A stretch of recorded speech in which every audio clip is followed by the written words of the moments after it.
Hello mga gandararat! Kumusta? Salamat sa pag-click ng video ko ha. Mga gandararat, may lulutuin ako ngayon. Ito lang yung mga sangkap. Sugpo, syempre. Tapos, itong repolyo, tsaka sibuyas na dahon, sibuyas na yung onion, sibuyas dahon to. Tapos sibuyas, syempre bawang. Tapos, isang itlog. Kaya, stay tuned mga gandararat!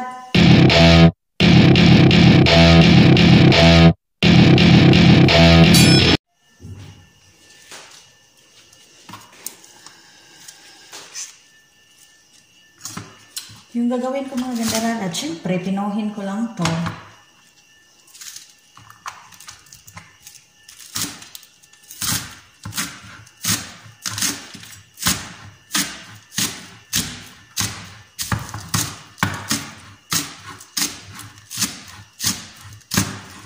Mabuti naman yung kakaibang style ng mga gandararat kasi minsan puro na lang sugpo. Diba? Kaya ibahin na naman natin yung recipe natin.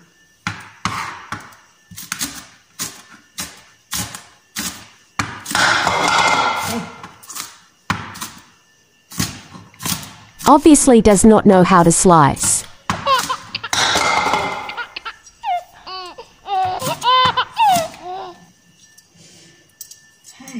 Ngipon ay magaling anak.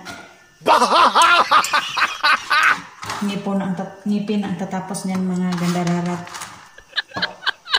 Diba? Tapos, ay Diyos ko, iiyak na naman ako nito.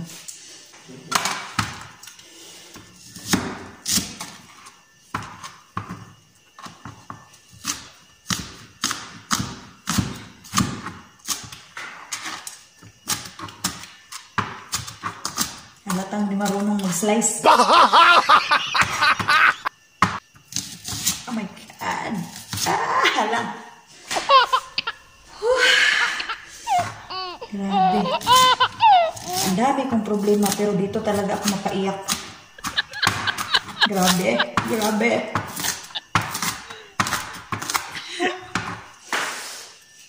Ayoko na dito sa mundong ibabaw. Gusto ko na sa mundong ilalim. Yan naman. Maraming iiyak. May mga utang ako tapos iiyak sila. Hindi daw sila mabayaran. Ayoko nang alagyan ng ano. Batangan daw. Ay, ang hirap talaga pag Bisaya nagtagalis. Kasi talagang suso.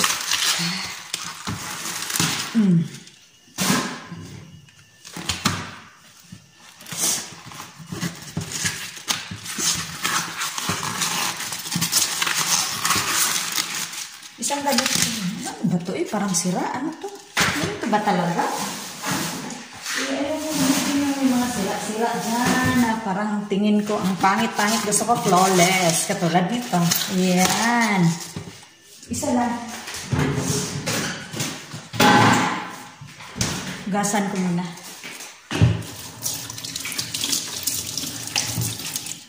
Uy, wait lang ha. Yung sibuyas na dahon. Tapos ko na hinugasan yun. Baka sabihin nyo, ay, inislice ka agad. Tumahimik kayo. Hindi mo kong gayahin sa'yo na hindi mo linisan.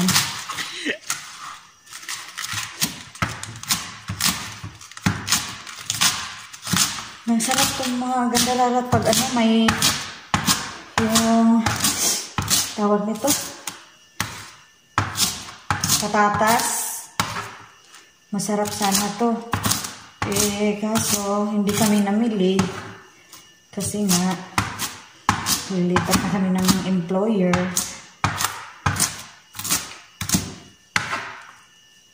Lilipat na kami ng employer. Kaya yun. Ganyan lang mga gandararat. Tapos yung mahiwagang itlog. Mga gandararat, syempre lagyan natin ng Wait, itabi muna natin.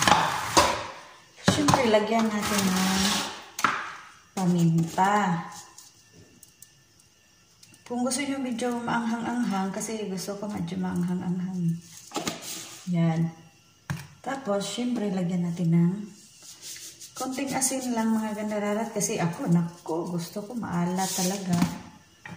Control ako ngayon sa maalat. Tapos, pitchin kayo na magtansya kung anong gusto nyo na lasa. Kasi ako,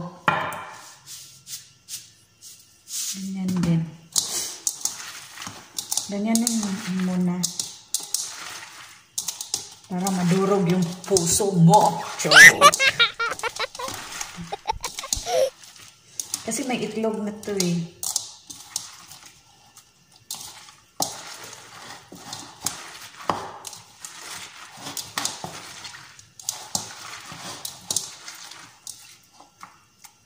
Okay na. Siyempre, yung isahog natin is, diba, supo. Hiwain mo naman masyadong maliit na pagkahiwa. Basta, ganyan lang siya. Ganyan lang.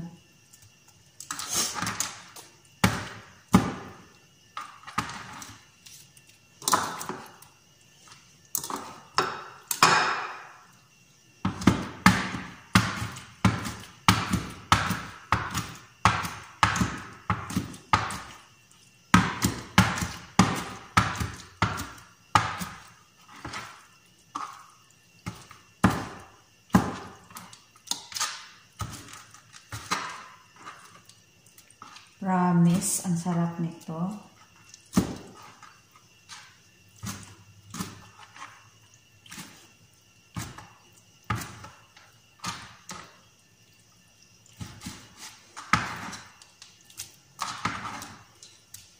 Ayan, ito namang gandararat. Siyempre, lagyan natin ng harina.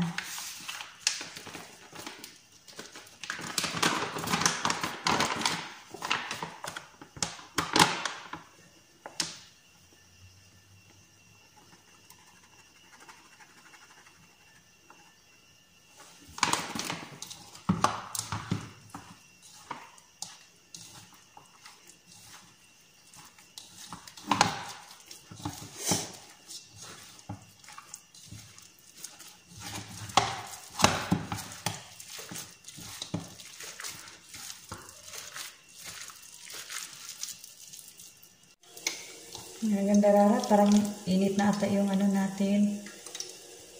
Hindi yan kawali, kalaha, o kaldero. Kasi nilutuan ko to ng itlog kagabi. Ang daming daming sayang naman. Diba?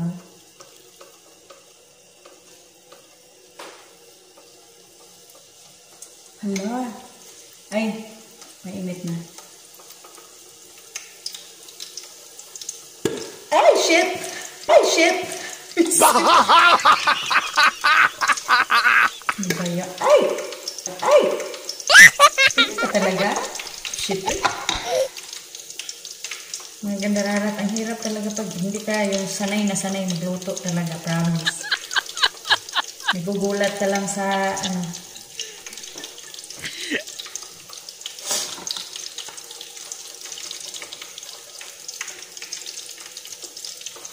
kita ba?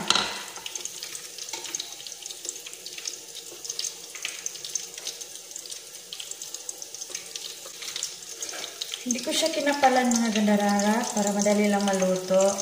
Pero kung gusto nyo makapal, kasi kapal ng kapitbahay nyo, kapal ng mukha nila, di problema na ninyo yan.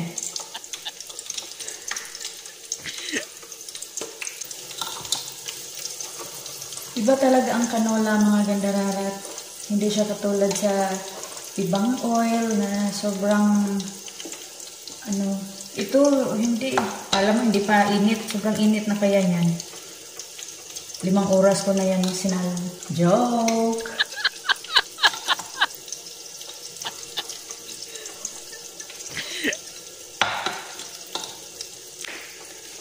Ay, ganyan na mga gandararat. Antayin na lang natin na maluto siya.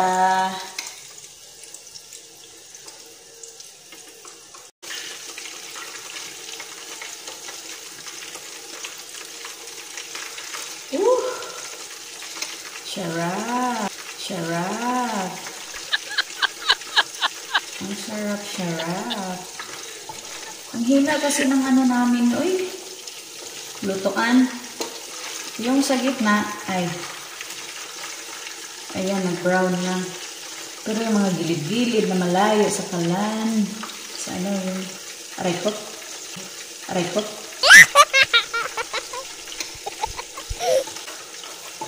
Ang hina kasi. Aray! Oh, shit.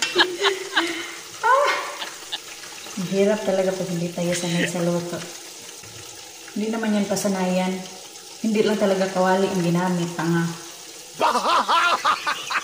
Diba? Sinagot ko rin. Ay, ano ba to? Ay, ang tagal. 45 years. 25 years of my life is still trying to get a great big ang tagal pa pero yung sa gitna. Tingnan mo. Wow! Kaya antayin na lang natin mga gandararat. Mga gandararat may naluto na. Yung gitna naluto na. Just cute. Pero yung liit-liit ko lang kasi siya. Yan. Woo! Sarap! Diyos ko, yung mga gilid, hindi pa talaga taasa.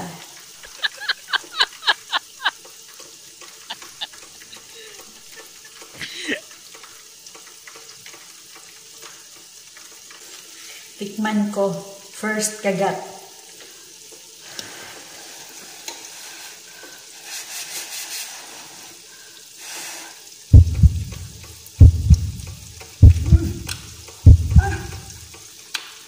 Sarap. Promise.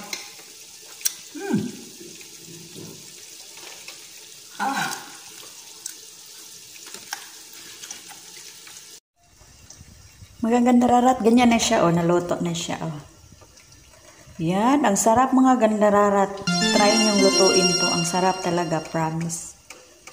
Yan na ang ating, naluto. Kasi meron pa doon. Marami. Kaya, I hope mga gandararat na matikman nyo yan. Try nyong lutuin. It's so delicious. Try it and you won't regret it.